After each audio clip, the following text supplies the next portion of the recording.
Hi everyone, this is Sandy Sensleva, and this is another edition of Brain Food for Accounting Leaders. This is going to be a fun one. We are going to make happiness a game. So this is what I call happiness is a game. It is an acronym that I made up in 2008, I think. So you can actually consciously bring more happiness into your lives. That's kind of the first aha.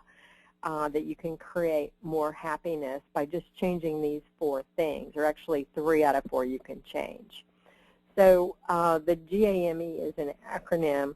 G stands for genetics, A stands for activities, M stands for mental shifts, and E stands for environment. And all 4 of them contribute toward your happiness. So it's like a game we can play.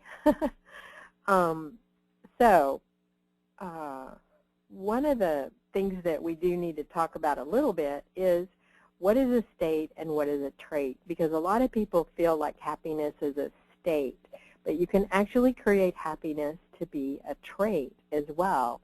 In other words, it becomes more enduring. It becomes part of your personality.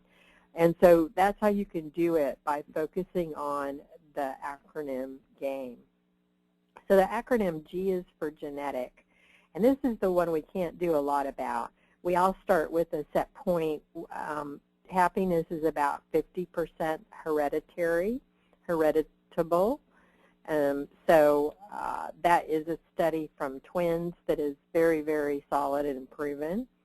So, but what we can do is we can move what's called our happiness set point a little bit further down the line through the A, M, and the E.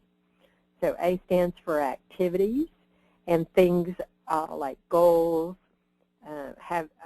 making compliments for people, acknowledging people, losing yourself in work, going into the flow, they call it, doing goal setting, job skill building, learning. Exercise and sports is something that people really are happy when they're doing, or maybe afterwards. Hobbies, meditation, volunteering. These are all activities. You can create your own list. I would highly recommend that you create your own list of things that make you happy, and then you'll have them at your fingertips when you're ready to change your trait, or change your state or trait. All right, M is for mental shifts. And what you can do is, if you are feeling blue or negative, you can move into these other emotions by just thinking about 3 things you're grateful for, thinking about someone you love, reframing your outlook. We had a session on reframing earlier in the year. Expressing joy, moving into a position that's more safe and secure for you, perhaps letting go, allowing someone forgiveness. Experiencing laughter, we could rent a funny movie, and so on and so forth. So you may want to create your own list of mental shifts that will allow you to become happier and move that set point and have it become more of a trait than a state. And E is for environment, surrounding yourself with things that you love. If you worry a lot and you pass by a cluttered top of the dining room table and it bothers you every time you pass by it, then just declutter, and then you're going to feel a lot happier and lighter. So you're moving yourself away from negative experiences and moving intentionally toward positive experiences. Just cleaning up and having things clean sometimes make people feel happy.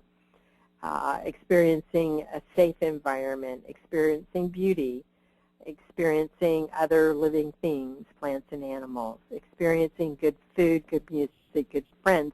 Whatever is for you, start your own list, and then you'll have 3 lists: activities, mental shifts, and environmental things that you can think about, and when you're feeling blue, you can move into these things. So the action step for this week is to practice the happiness game by focusing on the A and the M and the E, and just do it 1 letter at a time, 1 task at a time. Don't overwhelm yourself. And then just make 1 change every month or every week or whenever you need to, and that will move you toward more positivity and happiness in your life.